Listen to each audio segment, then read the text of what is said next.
All right, I have the man-child Montel Williams on the show now, who just picked up a UD win over Gadiel Ganao in the main event of Steelfist Fight Night. Montel, how are you? Awesome, just chilling. About to start a good day of work.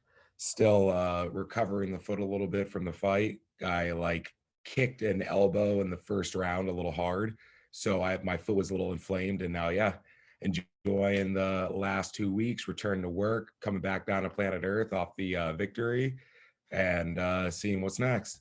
All right, well, let's talk about that foot initially. Is that something that affected your ability to perform at your best throughout the fight?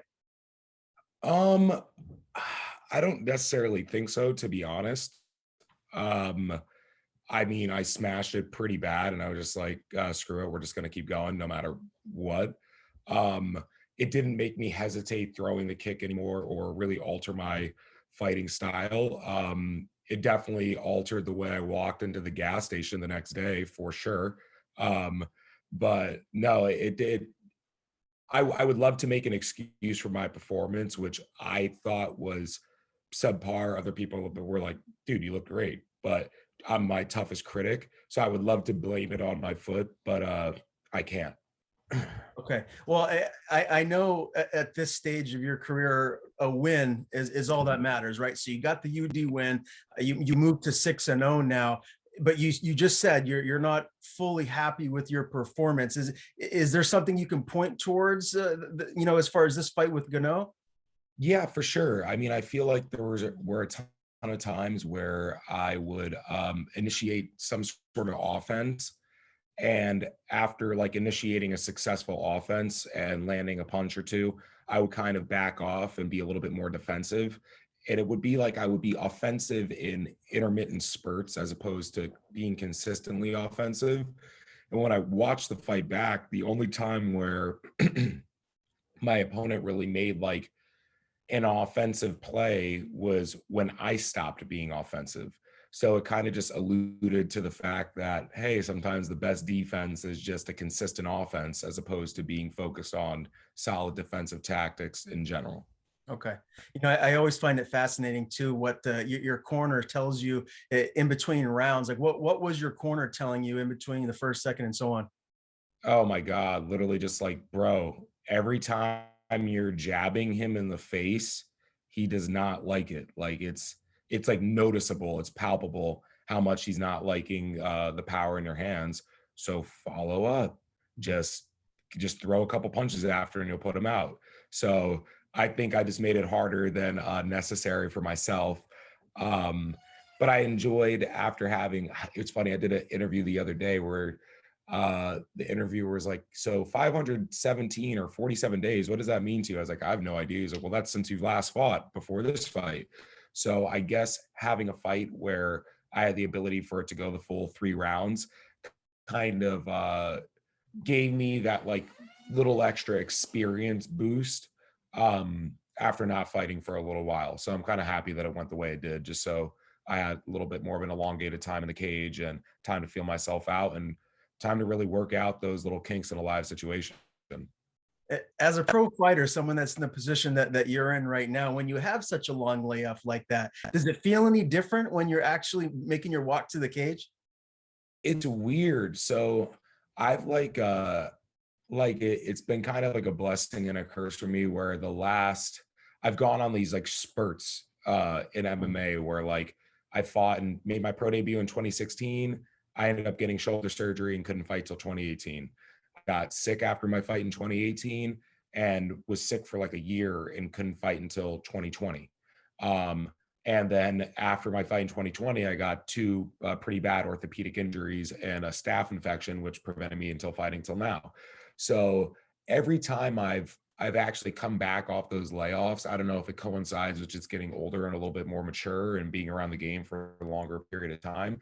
I've gotten substantially calmer, just walking into the cage and just feeling like, oh, whatever. I mean, you want a slight amount of fear and everything to be present just so you could trigger your adrenal glands and start working that adrenaline.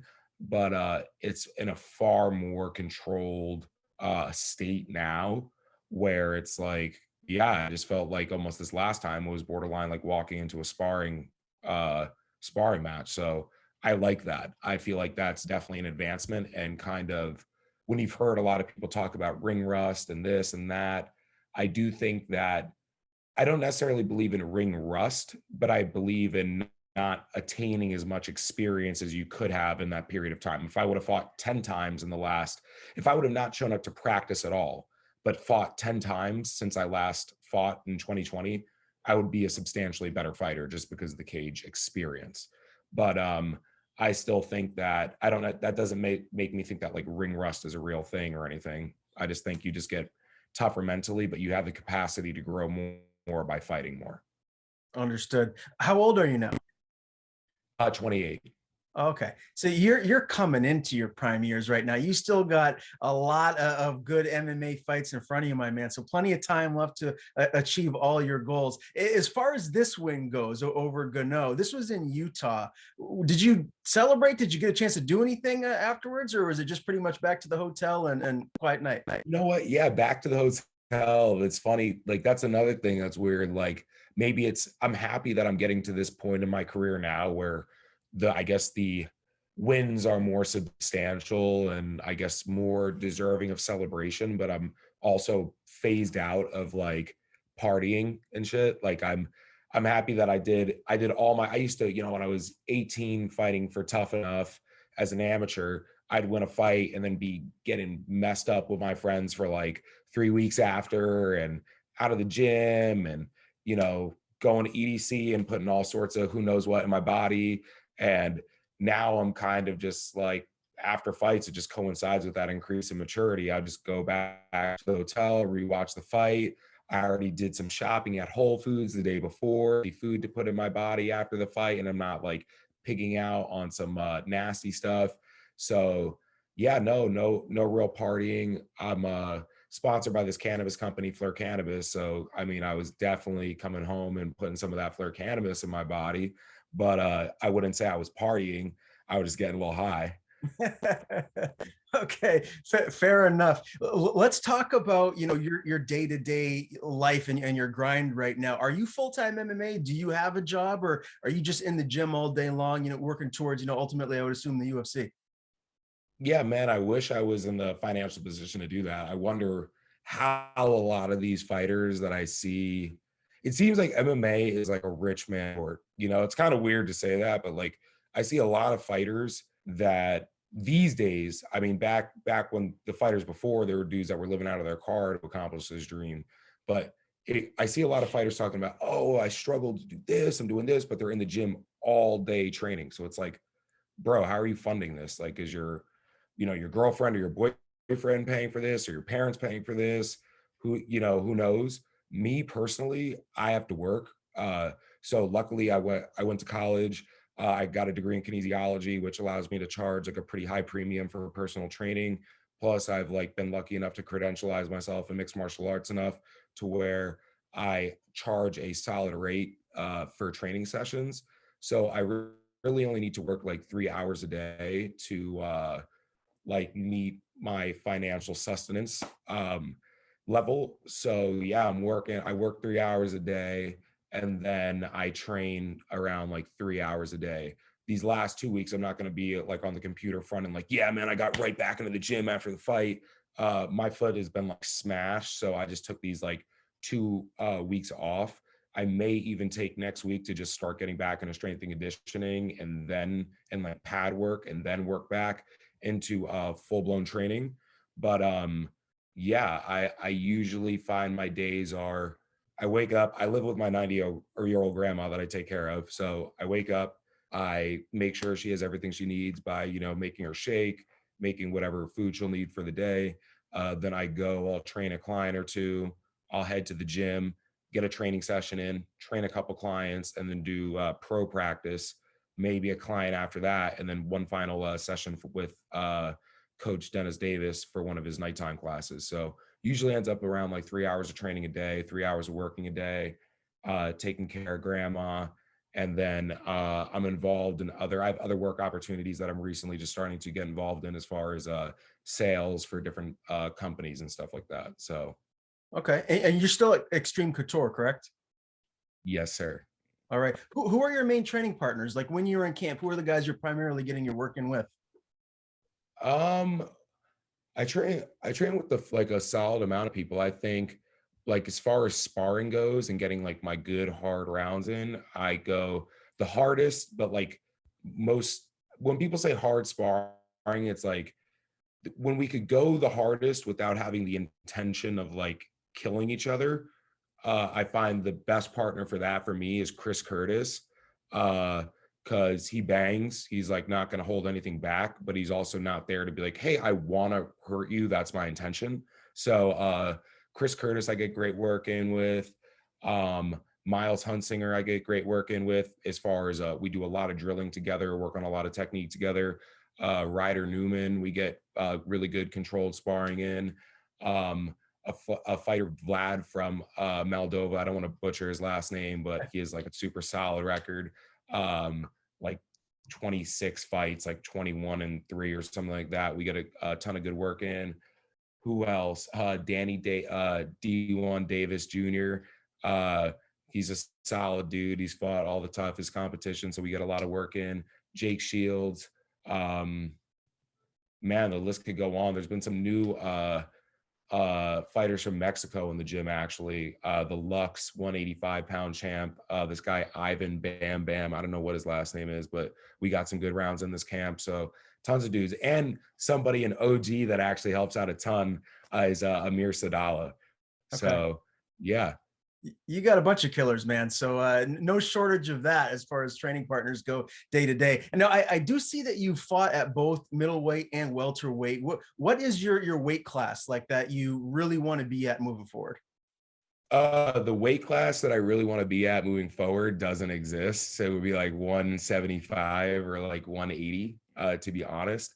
I mean, I think it would just be so optimal for them to fat caliper test everybody, put everybody in a big pool, and just like kind of agree to fight at a specific weight depending on who the opponent is. That being said, moving forward, I'm going to be fighting at 170 for sure. I find that the fights I took at 85 were just kind of like, yeah, I really think I could beat these dudes' asses, so why not just do it? But going forward, I mean, I've been hit by Brad Tavares in the gym, and I don't like that. So I'd rather just stick right where I'm at 170. Fair enough. Fair enough. Okay, well, let's talk about what is next for you, because you're 6-0 now in your career. You seem like the perfect candidate for Dana White's Contender Series. Is that where your mindset is at right now? For sure. I mean, it's interesting. I mean, you find that the older you go, the older you get, you don't want to get to a place where the sport is providing you like diminishing returns, especially for the risks that are associated with it. So I mean, fighting for like $900 for Steelfist isn't going to be flying for too much longer. Especially when you know your value as a martial artist, as a entertainer, I guess. Um, so yeah, I definitely would be looking forward to fighting for a Dana White's Contender Series, or I mean, I see dudes in the UFC. They got some dude Blood Diamond in the UFC or whatever that guy's name is, who's like 4-0. Mhm. So I'm kind of like, I mean, I'm down to be brought in to fight somebody with a record that's similar to mine in the UFC. I see a ton of people with records similar to mine in the UFC. So I see no reason why I shouldn't be able to get a call just from them in general. That would be optimal. But if not, Dana White's Contender Series, and if not, then we got to go back to work on the regional scene and keep messing people up over there. Kind of, I'm just following whatever course of action that I guess my management company puts me on, and that also coincides with what I in my heart know is right. For sure. So time frame, you mentioned, the foot maybe taking another week off before really getting back after it. Like, when are you hoping your next fight will be? Um, it would be optimal for the next fight to be in like the first 2 weeks of August, because that would give me just like prime time to like I don't like to I'm not one of those people that just jumps into a training camp. I don't think that's smart. I've over the years I've watched a ton of great fighters go from being like, and I'm not out of shape right now by any means, but like go from being out of shape into an 8-week training camp, and they use the first 4 weeks of their training camp to get in shape, and then the last 4 weeks are like actual training.